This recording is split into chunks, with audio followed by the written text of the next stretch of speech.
નમસ્તે વિદ્યાર્થી મિત્રો, આપણે આગળના પાઠની અંદર વિદ્યુત પ્રવાહ અને વીજ સ્થિતિમાન વિશે જોઈ ગયા હતા. હવે આજે આપણે ઓમના નિયમ વિશે વાત કરવાના છીએ. હવે ઓમના નિયમની અંદર કેટલાક સાધનો કઈ રીતે જોડાય છે એની આપણે વાત કરીએ. તો અહીં આ જે સાધન છે એ સાધન ઓમના નિયમ ની ચકાસણી કરવા માટેનું આ સાધન છે. હવે એની અંદર આ વોલ્ટ મીટર છે જે વીજ સ્થિતિમાનનો તફાવત માપે છે. આપણે આગળના વિડીયોમાં વાત કરી હતી વોલ્ટ મીટરની. અને આ જે છે એ મીટર છે, મિલી એમ્પિયરમાં માપે છે. તો આ રીતે વોલ્ટ મીટર અને એ મીટર આ બંને સાધનોને કઈ રીતે જોડાયેલા છે એના માટેનો અહીંયા પરિપથ આપેલો છે. તમે પરિપથ જોશો તો આ જે છે એ બેટરી એટલે કે સેલ. હવે સેલની સાથે વોલ્ટ મીટર અવરોધ છે અને અવરોધની સાથે વોલ્ટ મીટર છે એ સમાંતર જોડેલું છે અને એ મીટર છે એ શ્રેણીમાં જોડેલું છે. અહીંયા રિઓસ્ટેટ છે એટલે કે વિદ્યુત પ્રવાહનું મૂલ્ય વધઘટ કરવા માટેનું સાધન છે. અને અહીંયા આ કળ છે સ્વિચ ઓન ઓફ કરવા માટે. તો અંદર જે સાધનો વિદ્યુત ઘટકો કઈ રીતે જોડાયેલા છે એનો પરિપથ તમને અહીંયા આપેલો છે. પાઠ્યપુસ્તકમાં પણ આ પરિપથ આપેલો છે. ઓમના નિયમનો પરિપથ દોરો એમ પણ પ્રશ્ન પૂછાય તો પરિપથ આપણે આ રીતે દોરશું. હવે કઈ રીતે એના મૂલ્યો એટલે કે ઓમના નિયમની ચકાસણી કરવા માટે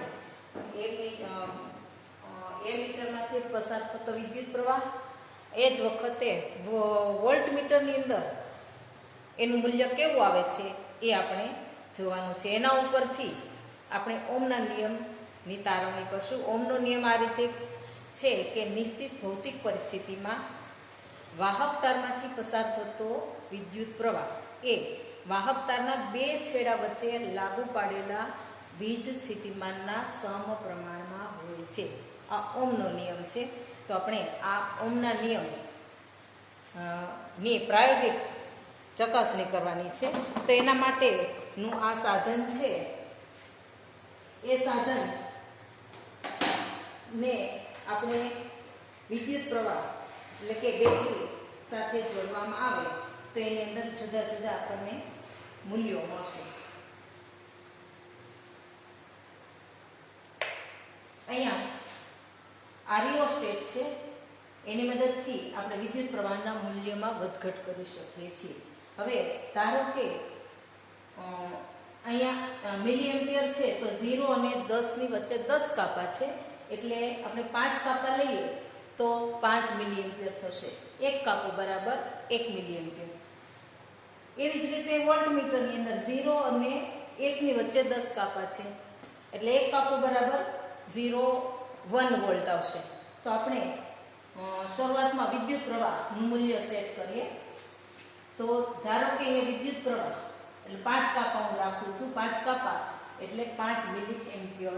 પછી આપણે એને એમ્પિયરમાં ફેરવશું એટલે પોઈન્ટ અહીંયા હું લખું છું 0.5.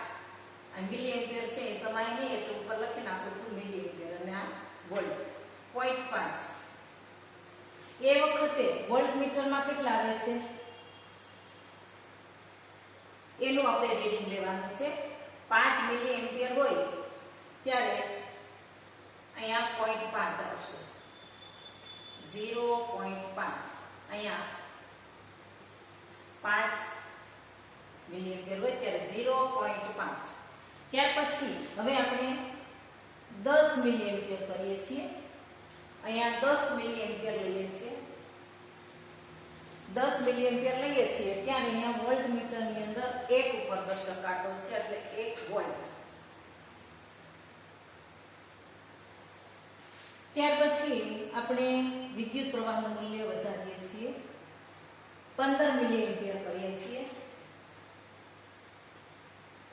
ત્યારે અહીંયા વોલ્ટ મીટરની અંદર 1.5 વોલ્ટ મળે છે. ત્યાર પછી મિલી એમ્પિયર 20 કરીએ. અહીંયા 20 કરીએ છીએ એટલે કે વિદ્યુત પ્રવાહનું મૂલ્ય વધારીએ છીએ ત્યારે વોલ્ટમીટરની અંદર 2 ઉપર દર્શક રાખે છે. તો આ રીતે આપણે રીડિંગ લખતા જઈએ. બરાબર. હવે આપણે આ સાધનને બંધ કરી દઈએ. બંને મૂલ્યો આપણે લખાઈ ગયા છે. હવે આના ઉપરથી આપણે v ના છેદમાં i એટલે v ના છેદમાં i એટલે v નું મૂલ્ય 0.5 ત્યારે i બરાબર 5 મિલિએમ્પિયર છે. હવે મિલિએમ્પિયર છે એને એમ્પિયરમાં ફેરવવું તો એના માટે આપણે આગળ સૂત્ર જોઈ ગયા હતા કે 1 મિલિએમ્પિયર બરાબર અથવા તો 1 એમ્પિયર બરાબર 10 ની 3 મિલિએમ્પિયર. બરાબર. આવું સૂત્ર જોઈ ગયા હતા. અથવા તો આપણે 1 મિલિએમ્પિયર ને એમ્પિયરમાં ફેરવવું હોય તો 10 ની -3 એમ્પિયર થશે. એટલે કે 1000 વડે ભાગવાના. એટલે અહીંયા તમને 5 મિલિએમ્પિયર આપ્યા છે તો એને આપણે એમ્પિયરમાં ફેરવવા છે. તો એમ્પિયરમાં ફેરવવા માટે 1 એમ્પિયર બરાબર 10 ની 3 મિલિએમ્પિયર. બરાબર. એનાથી ઉલટું કરીએ કે 1 મિલિએમ્પિયર બરાબર એટલે આ રીતે મળશે સૂત્ર આપણને.